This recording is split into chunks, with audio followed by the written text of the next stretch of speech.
They have completed module C. Now they are completing module A, then B, and then they will cover the module D. Okay, so you do not have to worry about it. So these 3 modules you all will study in a merge batch.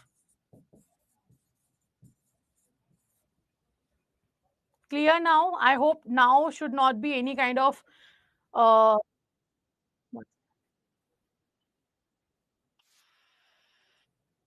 sorry for this sound. Okay, see, so this is what I have told you already in the last class. This will be merged, the 3 modules will be merged, but the C module I will complete differently in the batch 3, 2nd, 3rd and 4th. Don't worry about it. And if you guys want, like right now you want to study module C, you can go and check the recorded video. It's up to you. If you want to join the live class will be there for the module C. And if you want to complete your syllabus a little early, you can watch the recorded video also. That's up to you. But the live classes for module C will be available in the batch 2nd, 3rd and 4th. Chalo, let's continue. So this is what we have discussed about economy. And now the economy has divided into 2 branches. That is macroeconomics and microeconomics. So microeconomics is the study when you study the individual, and macroeconomics means the study of whole. So you can see here, Mr. Ragnar Fritsch coined this particular term, that was macro and microeconomics. So branches of economics was defined by him only. Okay, and you can see here microeconomics, which focuses on individual people and businesses. It focuses on what? It focuses on individual business and individual people and business. That's the microeconomics. Now, what is macroeconomics? Macroeconomics means which concentrate on the behavior of the economy as a whole, on the behavior of an economy as a whole. So macroeconomics talks about the aggregate economy, everything in the economy. But microeconomics talks about the individual people, individual business. Clear?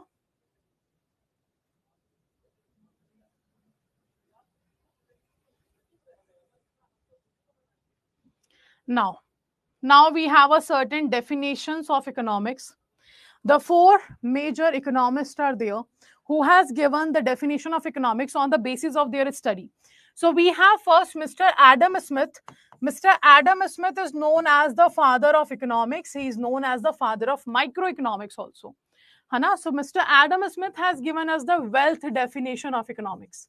He said that the study of science of wealth is economics. Clear? The second definition was given by Mr. Alfred Marshall. Mr. Alfred Marshall has said that the economy's definition is welfare definition. So in the ordinary business of mankind, what you are doing, in the ordinary business of a mankind, what you are doing, what you are providing to the people for their welfare services, that is economics. Third, we have Mr. Leon Robbins. According to him, the definition of economics is scarcity. The definition of economics is what? Scarcity. Scarcity means the limited resources. So he said after having a limited resources, still you are capable of fulfilling the needs of the people. That is known as your economics. The fourth one we have, that Mr. Paul Samuelson. According to him, he has given the growth definition of economics. It means you are capable of fulfilling the needs of the people by certain allocation of the resources. But what are the other patterns of using the resources you have that will in the future will give you the growth, that will in the future will help you to grow your economy? Like for example, we have 10 people, we have 8 products. So somehow we find out a certain way that 8 products will be distributed among the 10 people. But what if in the future, so right now you have managed the demand and supply in the economy. But what in the future if people are asking for 100 products and you have only 50 products? Then how you will manage this situation? You have 50 products, people are 100. So you have to find out the pattern of employing your resources so that in the future you will be able to achieve the maximum requirements of the country. And this growth will depend on the pattern of employing your resources. That's what Mr. Paul Samuelson has said. So these are the 4 definitions, a very important definition that can be asked in the paper also. By the name of economist, you have to remember this. Hana, you should remember who has given the wealth definition. You should remember who has given the scarcity definition. So direct question, one-liner question can be asked from this. Clear? So this is the idea of economics that I have given you. This is what? This is the idea of economics I have given you. Should we move forward? Let me know.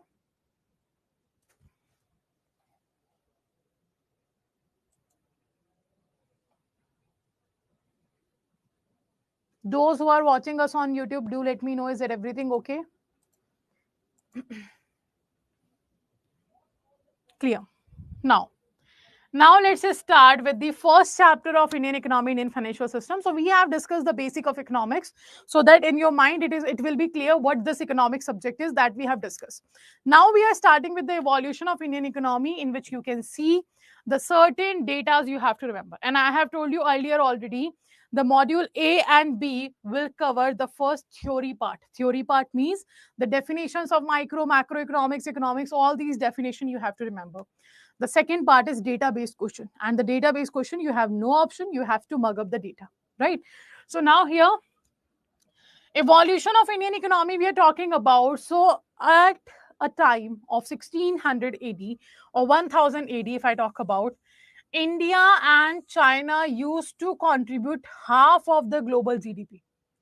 So this data has been given by whom? Mr. Angus Madison data has been given. And according to him, India and China contributed 50.5% of the global GDP. That in the 1000 AD. Okay. And now what is GDP? GDP means the gross domestic product, the production that has been done within the geographical boundary of a goods and services in a financial year. So the money value of all final goods and services that has been produced within the geographical boundary of a country. Wherever you study the domestic product, just understand that it will be done within the geographical boundary of a country. The domestic product means geographical boundary. Whatever production you have done under the geographical boundary of a country, that will be known as your domestic product. That will be known as what? Your domestic product. Clear? Yes or no? So whatever production in India happened in a financial year, doesn't matter who produced the goods. It should be produced within the geographical boundary of a country. That's what we need. So the production by Indian or foreigner doesn't matter, but it should be done within the geographical boundary of a country. And the money value of this production is known as your GDP. And India and China both together used to provide half of the global GDP in the 1000 AD. After that, in 1600 AD, they both used to cover 52% of the global GDP. But after that, the China's share started declining and India's shares just started increasing. So you can see 29% was China, 23% was India, and then China's GDP share had declined while India has risen by 24.4% of the world output. So this is the contribution of the world's two biggest economies, that is India and China we are talking about. Clear? Now next. Next data. So at the British colonism, they altered the dynamics. And by 1820, India's share had plummeted to 16.1%.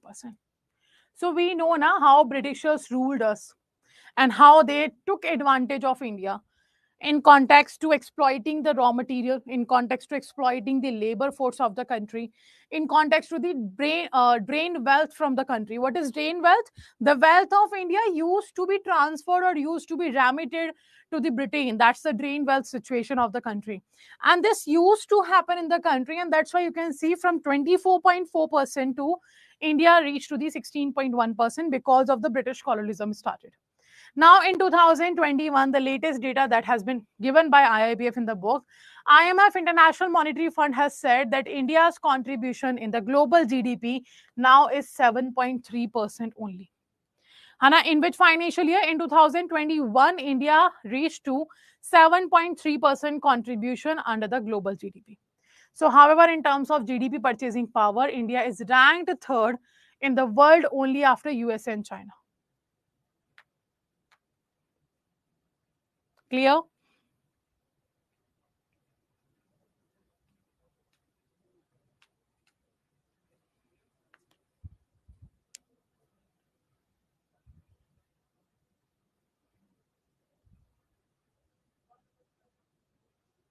So these are the data. Now, what is IMF? Let's understand that.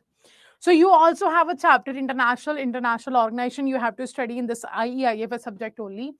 But in the short, I will let you know IMF is the international organization which help its member countries to give them the consultancy to advise them how to utilize the funds, or what should be the financial conditions, or what should be the financial decisions of their country should they have to take. And in the case of crisis, in the case of balance of payment crisis, in the case of recession, the IMF helped the member country by giving its funding and telling it what should be done in the economy to overcome this crisis situation. Okay, and India is the founding member of IMF. IMF is also known as a twin sister organization of World Bank, right? So IMF provide loan at the time of economic crisis, BOP crisis, you can say, to the member countries of it, right? And the IMF has given the data that India's contribution is this. And in terms of purchasing power parity, GDP purchasing power parity, India is the third largest country, after whom US and China. Clear? And if we talk about India, India is the fastest growing economy in the world right now. Okay. So you can see today India is one of the world's fastest growing major economies. India's economic performance during the British Raj were dismal, and the British East India Company ignored the industrialization in the nation. And infrastructure was created not to industrialize India, but to exploit its raw material, like uh, railway infrastructure. The railway infrastructure introduced in India by the Britishers. So they haven't introduced the railway system or this infrastructure just to provide India a development. No, they have done that so that they will be able to take the raw material from India to Britain. So they have not done industrialization of the country. They have not developed India in any sense. They used to exploit every situation. They used to exploit the laborers at the very low wages. They used to take raw material from India. They used to take that raw material to Britain. And from there, they used to make the finished goods and sell that goods in India at a higher prices. So they have done the infrastructure development in the country, but not to industrialize the country. They have just done to exploit its raw material. So when India gained independence, the administration of the time had a significant challenge in systematic organization of the country. And what happened now? What happened here after independence? Hana, what happened? Let me tell you. So if we talk about 1600 AD, the India's share in global GDP and the second global trade were different. Global GDP and global trade were different. Like India used to contribute 23% in the global GDP in 1600 AD. Okay. And that in the global trade, 33% was contribution of India. This is only for India. Okay, what happened in 1947? We got the independence. And we reached to 3% contribution in the global trade and global GDP. So this is how Britishers exploit the Indian economy in form of resources, in form of finances, in form of labors, in form of everything. So the global contribution of India in the global GDP that declined to 3%, and the trade also declined to 3%. And if I talk about the growth in the per capita income, what is per capita income? This is very important data. You have to remember that. Like what was the India's contribution in 1600 in GDP and in trade, and what was at the time of independence. This you have to remember. Let me know what is per capita income. PCI stands for per capita income. Hello, Soni ma'am. Good evening. Let me know what is per capita income.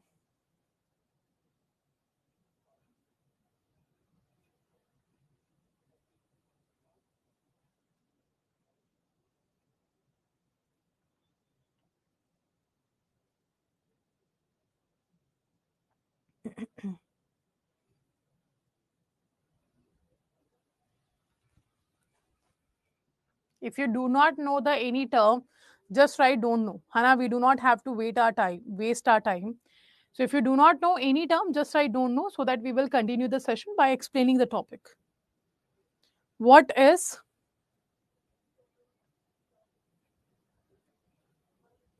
financial person consumption in 1 year? National income by people. What about rest? So if I talk about the per capita income means the per person income of a country. That will be calculated by national income divided by total population.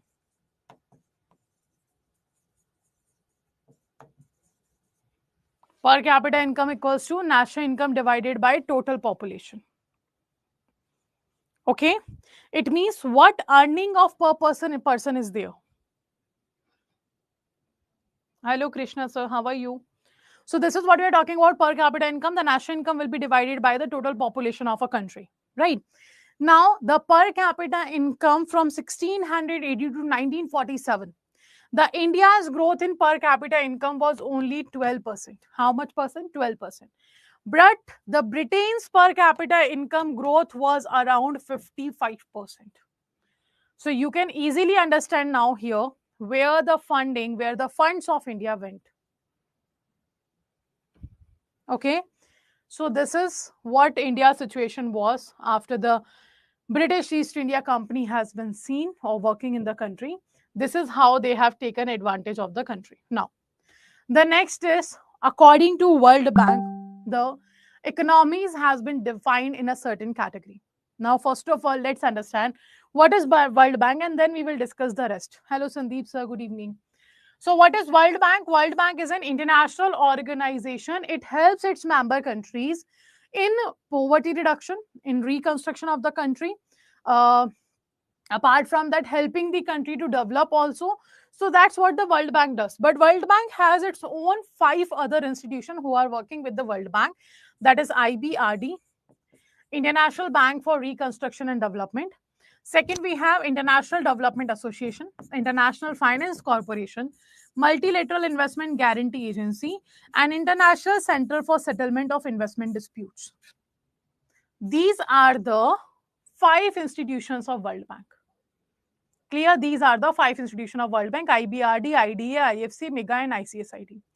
Clear to all? Now, see, IBRD is known as lending arm of World Bank. IDA known as soft loan window of World Bank. So they all are working with World Bank, है to help their member countries in the poverty reduction, in second I can say in the reconstruction of the country, in the development of the country. Okay, and they work for different purposes. Now, if I talk about World Bank, India is the founding member of World Bank. Founding member means the year in which World Bank was established, India was the one of the member which was there at the time of establishment. And this is because of the Britishers. If Britishers were not there in the country at the time of its establishment, maybe India won't become at that time the member of IMF and World Bank. So India is founding member of World Bank as well as IMF here. Now, if I talk about the other institutions of World Bank, India is member of 4 institutions out of the 5. Okay, that is IBRD, IDA, IFC, and MEGA. India is the member of these 4 institutions. But if someone asks to you, if the question asks like India is the founding member of which of the following World Bank's institutions? So India is the founding member of only 3. IBRD, IDA, IFC. These 3, India is a founding member, and in case of MEGA, India is only a member. And India, not a member of ICSID, not a founding member, nor a member of ICSID. So these 4 institutions India is member of, and these 3 institutions India is a founding member of. Now, on the study, World Bank has given us a certain data in which World Bank says that the country has been classified on the basis of the per capita income. And there are 4 categories. The first category is low income countries, lower middle income countries, upper middle income countries, and higher income countries. These are the 4 countries, right? So what are lower middle income countries? They have a certain range. The range World Bank has given those countries whose per capita income comes between $996 and $3,895, those countries will be a lower middle income country. And what is India's per capita income? India's per capita income is $1,891. And that's why India comes under the lower middle income country of World Bank. So this is the data you have to remember. Do remember the 4 categories that World Bank has defined.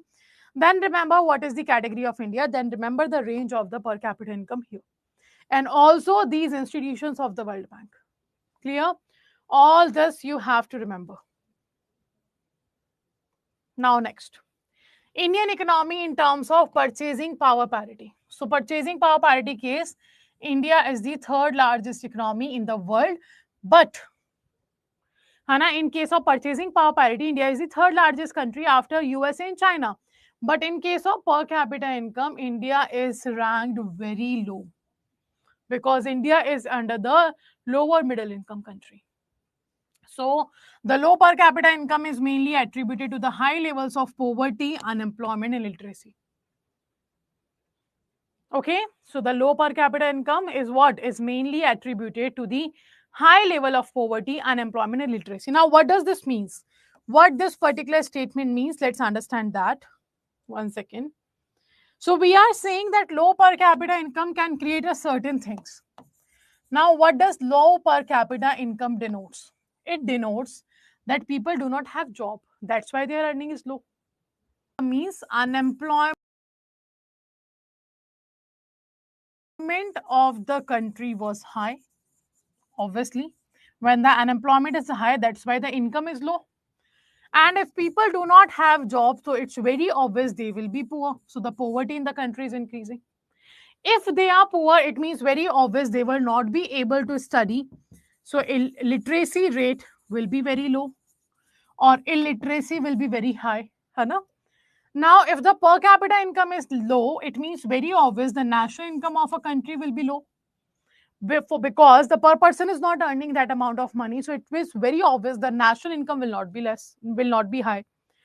Now after that, you can see here, if people are unemployed, they will not demand more goods and services. If I am unemployed, why would I ask for Ola or Uber or Rapid or any other platform to reach my home? Now, it's very obvious. I will take the public transport. I will go with the metro. I am unemployed. I can't afford the 600 or 700 rupee to go from Gurugram to Delhi or some other place. I can't afford that. I am only able to afford, let's say, 50 or 60 rupee ticket of the metro, and that's how I travel. But unemployment is there, it means people are not demanding goods and services. So in that situation, production will not be increased. Production level of the country will decrease because people do not have money.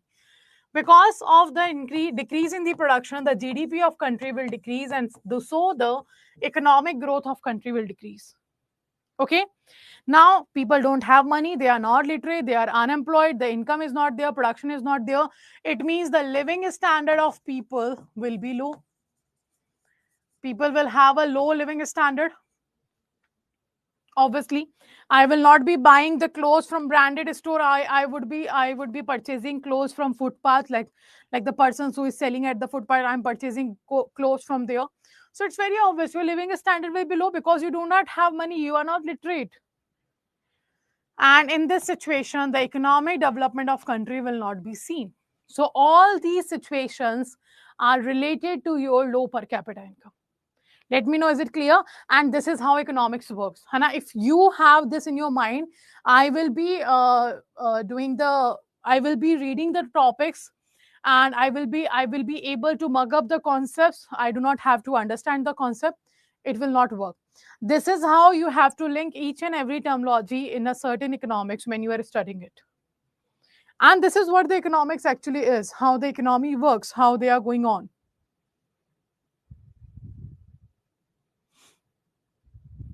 Let me know, is it clear?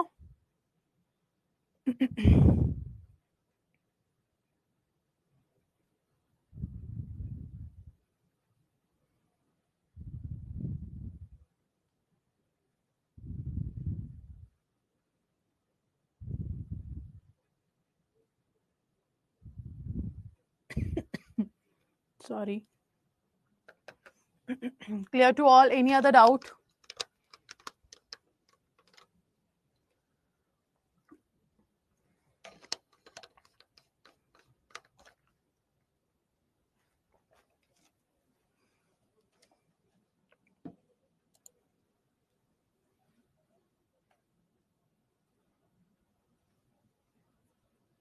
Good evening, Ashwin sir. Sandeep sir, there used to be, at that time, there was 48 countries who became the member, founding member, I can say. Hana, like USA is there, Japan is there, Russia is there, China is there. These were the country, or around 48 countries were there. Right now, they have 169 member countries. Okay, clear to all. Next. So the same thing, this statement says that the low per capita income is mainly attributed to high level of what? Poverty, unemployment, illiteracy. This can be seen very easily. Okay, now next. India was a backward nation at the time of independence. It was backward. You can see we only used to contribute 3% to the global GDP or to the global trade.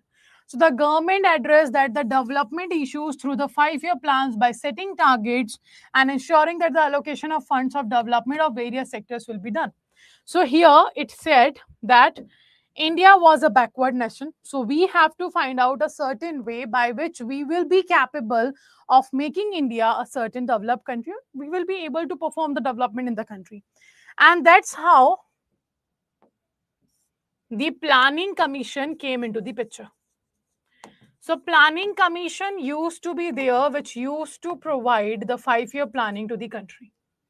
Okay, Planning Commission was established in the year 1950, and this Planning Commission started making 5-year plans for the country, in which the development issues was discussed, and accordingly the plan was made for the next 5 years. So there are total 12 5-year plans that has been formed by Planning Commission, and the first plan came into existence in the year 1951. Till which year? 1956. The last plan was the 12th 5-year plan, which is started in 2012 and ended in 2017. So there are total 12 plans, and this was the first and last plan was duration. Now, if every plan was of 5 years, it means the total year the 5-year plan worked in the country was 60 years. But when you see from 1951 to 2017, 60 plus years can be seen here. It means there are certain gaps among the 5-year plans. So there used to be, or there are 3 gaps. The first gap was from 1966 to 69. That is known as plan holiday. Why this 3-year gap has been seen? The first reason, Indo-China War, 2 war was there. Indo-China War, India-Pak War, Indo-Pak War, Pak War was there. Next reason, drought. Next reason, inflation. Prices were rising. Next reason, lack of resources. And the last reason, third 5-year plan failed very badly. So after these 5 to 6 reasons, it has been said you do not have resources, you do not have funding, you do not have, you are not able to control inflation. How you will run the next 5-year plan? So the 3-year plan holiday was taken, and that's the first gap between the 5-year plans. Second gap was between 1978 to 80, when Mr. Morarji Desai became the Prime Minister of the country from the Janata Party. So he said, we are going to make rolling plan, not the 5-year plan. We are going to make the rolling plans. And that's how yearly planning we started doing. Now the third, that is 1990 to 1992. The third gap is 1990 to 1992. And I think you know what happened between this gap. The liberalization, privatization, globalization policy was introduced. That was the economic reform of that time. So these are the 3 gaps between the 12 5-year plans of the country. Clear? And this was the first planning body of Government of India. After the independence, we got independence at 47. In 50, it was created. And this was the first planning body that worked till 2015, because the Planning Commission in 2015 replaced by Niti Aayog. So that's where we have seen that the planning was done to develop the country. Clear? Will you please explain triple B? Okay, 1 second. So I hope it is clear to all of you. Hana? Now next. What is triple P? Purchasing Power Parity. Triple P stands for 2 full forms. This abbreviation stands for 2 full forms: Purchasing Power Parity and Public-Private Partnership. Now, the public-private partnership means when the government and the private sector both are working together to finance a certain project. That's a public-private partnership. Okay. Purchasing power parity means you are studying or you are comparing the purchasing capacity of your currency. Let's say this pen is available in USA of $1. Okay. The same pen is available in India for, let's say, 90 rupees. Now, $1 equals to how much rupee right now is, let's say, 80 rupees. So, $1 equals to 80 rupees right now, the exchange rate is. This pen, if you purchase in USA, you will have to pay $1. But if you purchase the same pen in India, you have to pay 90 rupees. It means when you compare the purchasing capacity of both the countries, you can see USA have a more purchasing power, because by paying less amount of money, he is getting the more goods. If I want to purchase this pen in India, I have to pay extra 10 rupee here if I exchange the currency. It means the purchasing capacity of dollar is high in comparison to rupee. And that's what the purchasing power parity is. Clear? Let me know. Purchasing power parity simply means when you compare the purchasing capacity of the currencies uh, between a certain countries, like dollar to rupee, rupee to euro, euro to yuan, yuan to, let's say, renminbi, whatever the currency you are comparing, that's the purchasing power parity. Is it clear?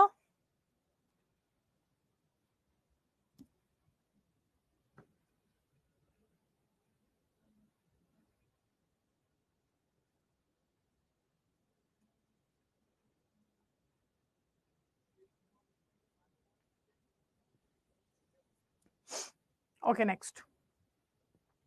Next, we have a number of factors that influence the nature and characteristics of Indian economy. Hana, we have a number of factors that influence the nature and characteristics of Indian economy. Like the first, low per capita income. In India, we have a low per capita income, obviously. We have a rapid population growth. Acha, in case of or in context to population, India is at what rank in the world? In context to population, India is at what rank in the world?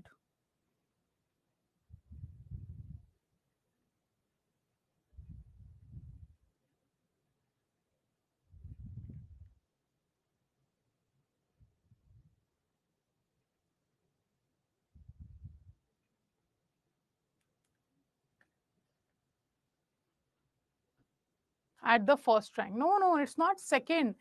From January 2023, India is the most populous country in the world. From which year? From January 2023, India is the most populous country in the world. Hana, it surpassed the China also.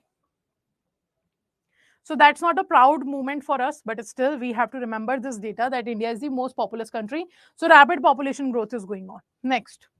A high rate of unemployment is there, obviously. So what is unemployment? Let me know what is unemployment.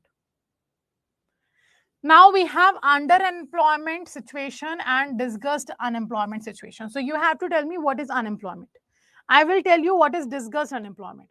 Discussed unemployment means when you have a surplus manpower. And that surplus manpower, I have written money, 1 second. And that surplus manpower is of no use in a company. It means it doesn't matter if that surplus manpower stays in the company or not, your work, your productivity will not be affected. That's the discussion employment. Let's say in Adda 24/7, we have 3 faculties of IE IFS, but we have only one batch. We have only one batch, but we have a 3 faculties in the Adda 24/7. Now what happens? Only one faculty will teach in a batch. Now, the other 2 faculties are what? They are surplus manpower. They have a job, but still they are unemployed because their productivity is 0. If companies send them on a leave for 2 months, it will not affect any kind of productivity of a company. That is what the discussed unemployment is. And what is underemployment? Underemployment situation is the situation in which what actually you deserve to, you have to settle for the less comparatively. Let's say you are able, you have done the MBA or certain degree you have, but still you have to settle for a less job or less level of job as per your skills. That is known as underemployment.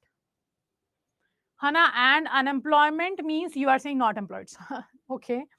It's very obvious. Unemployment means you are not employed, but how, what you can say, how you can say that this person is unemployed. Let's say I am unemployed, but I haven't completed my graduation.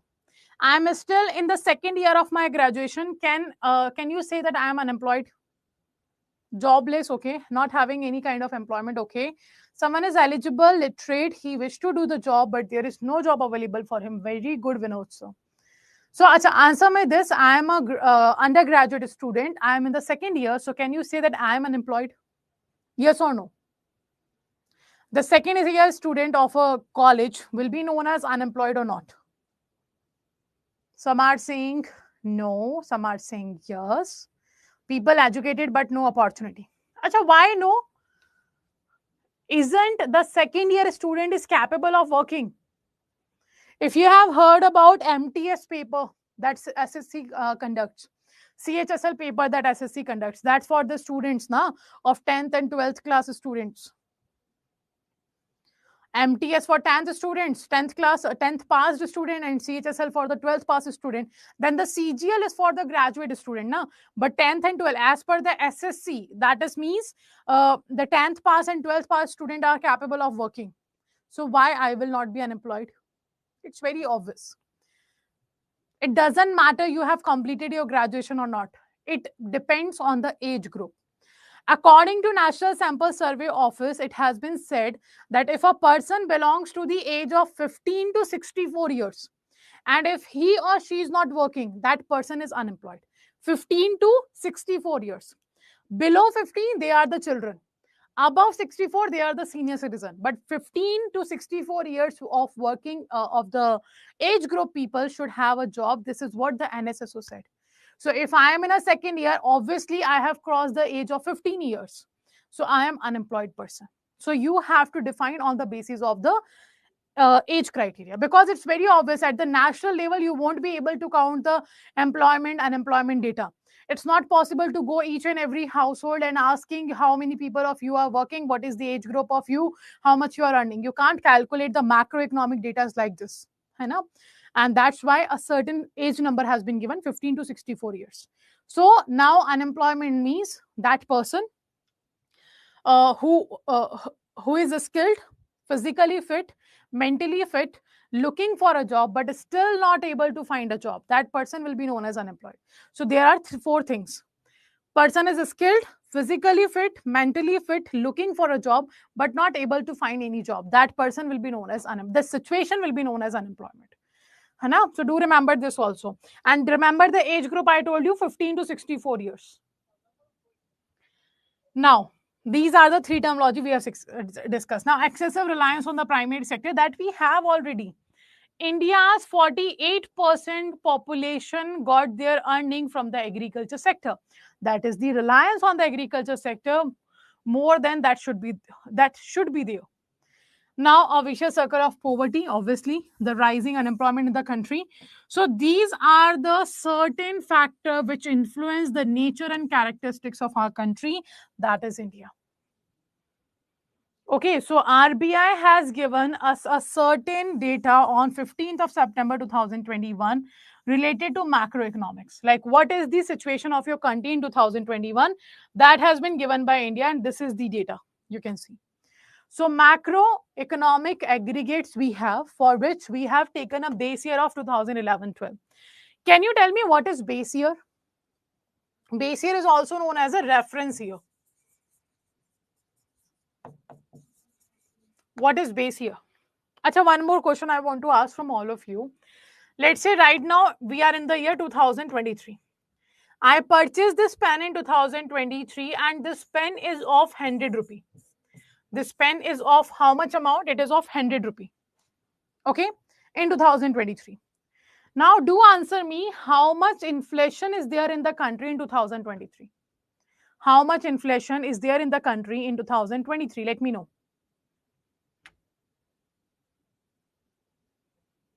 Can you answer this question? I am purchasing this pen in 2023 of 100 rupee. How much inflation has been raised? Inflation is means rise in the prices of goods and services.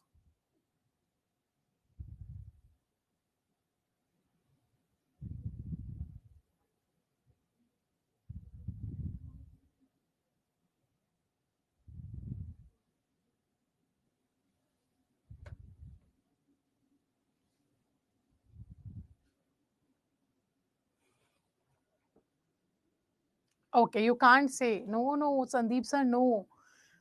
My question is different. Na? Don't give me the current data. I am asking in context to this question I have asked you. So you can't answer this because maybe in 2022 this pen was of 200 rupees. Now it is 100. So inflation was not increased, it was decreased. So how, you will not be able to answer until and unless you have the another value to compare. If you have another value to compare, then only you will let me know that prices are increased or decreased or inflation is there or deflation is there. And that year by which you compare the prices or the compare the data, that year is known as base year, or you can say a reference year. And the reference year is 2011.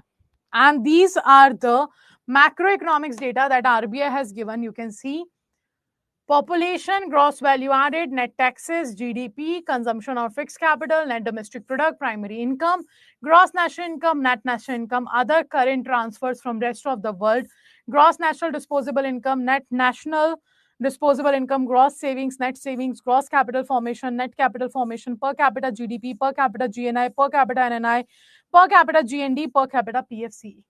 These are all macroeconomics data. And all the data has been given to you by a sampling method, because it's not possible to go in an individual household and ask for the income, employment, unemployment, etc. Okay. And one good thing is this, that you do not have to memorize this data. You do not have to worry about it. Hana, what you have to remember is simply the macroeconomics aggregate data was calculated on the base year, that was 2011-12. You do not have to remember this data. Okay.